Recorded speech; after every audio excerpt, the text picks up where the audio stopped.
केंद्र सरकार द्वारा संचालित जन कल्याण योजना के अंतर्गत माननीय सांसद धर्मेंद्र कश्यप के क्षेत्र आमला तथा माननीय विधायक पप्पू भरतौल के क्षेत्र पृथ्वी चैनपुर में पड़ने वाले क्यारा ब्लॉक में जन कल्याण सम्मेलन का आयोजन किया गया,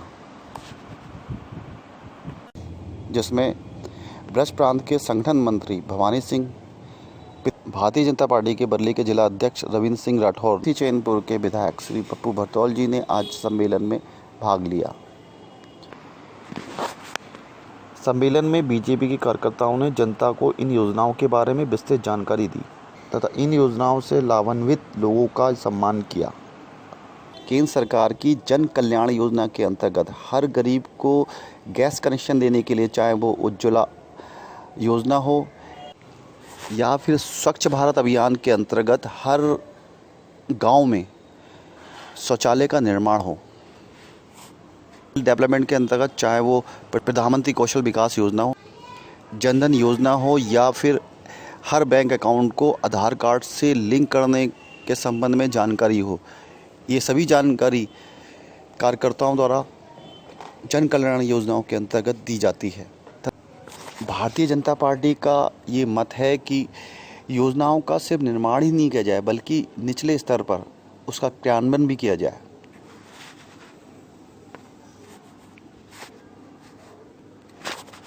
इसके लिए भारतीय जनता पार्टी ने अपने कार्यकर्ताओं को निचले स्तर पर काम करने की सलाह दी है। लेकिन पता नहीं इस जीवन की व्यवस्था में कब जहां क्या होने लगी, तो मतलब ये थोड़ा इसका लाभ लेना चाहिए था। अभी भी योजना समाप्त नहीं हुई। आप लगा करके ऐसे लोगों के खाते खुलवाने चाहिए और बीमा की योजना से आगे बढ़ना चाहिए। बीमा से संबंधित सरकार की, लेकिन उनको चिंता केवल मात्र जिनकी होनी चाहिए उनकी नहीं थी। वो कहने के लिए गरीबों की बात करते थे, लेकिन कभी भी उन्होंने गरीबों को कोई काम नहीं किया।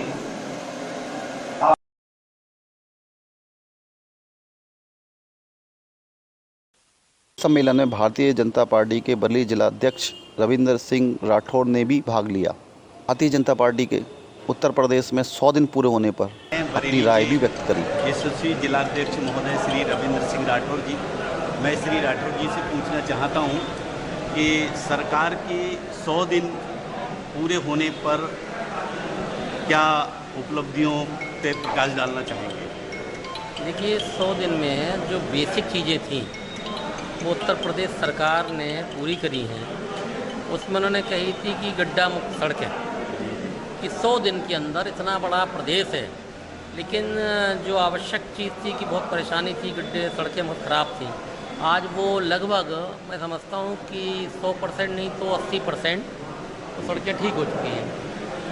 एक महिलाओं के साथ असुरक्षा की भावना जो समाजवादी पार्टी में बहुत बड़ी थी, वो असुरक्षा की भावना ख़त्म हुई और आज लड़कियाँ जो स्कूल जाने को परेशान रही थी, जिनकी छेड़छाड़ होती थी, वो एंटी रोमियो स्क्वाड बना के उस चीज़ की पूर्ति हुई।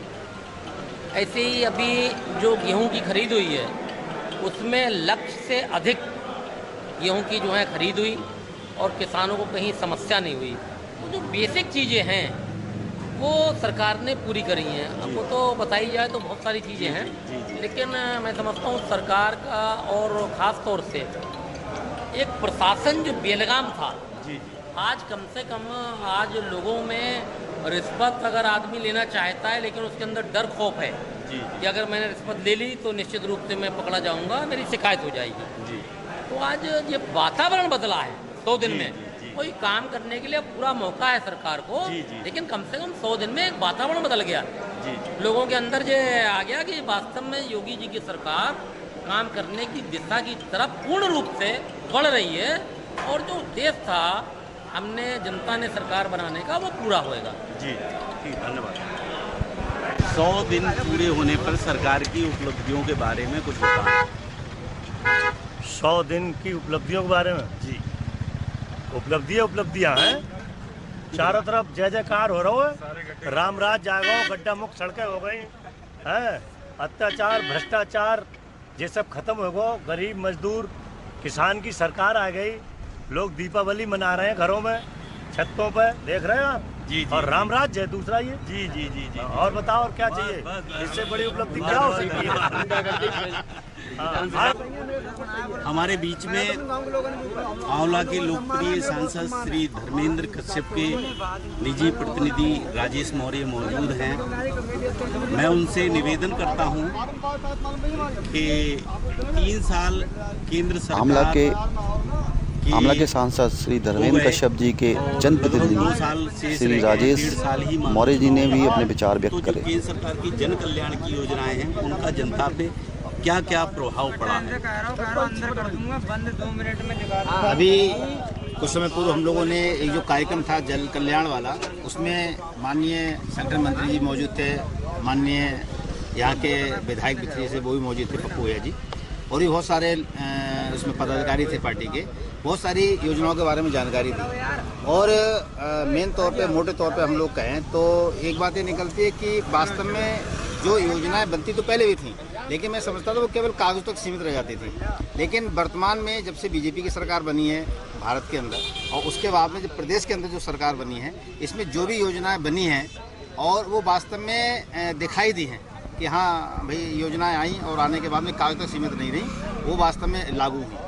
कुछ ऐसी योजनाएं भारत सरकार की हैं जो वास्तव में भी देखा जाए नीचे तबके, जहाँ बिल्कुल जैसे कहते हैं लास्ट में जो बंदा बैठा हुआ, जो व्यक्ति बैठा हुआ है, उस तक वो समझ नहीं पा रहा कि कौन सी ऐसी योजना, क्योंकि ऐसे योजनाएं कुछ बनाई गई हैं जिसमें वास्तव में कुछ समय के बाद पता लगेगा कि हमारा भारत कहाँ है ना।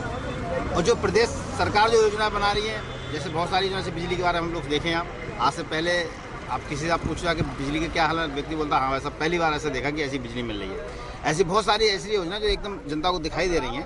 अब कुछ समय रह गया, 17 में चुनाव होगा और उसके लिए आप जो भी योजनाएं सरकार लागू कर रही है वो जन कल्याण की योजनाएं हैं और वो दिखाई देंगी जनता के लिए।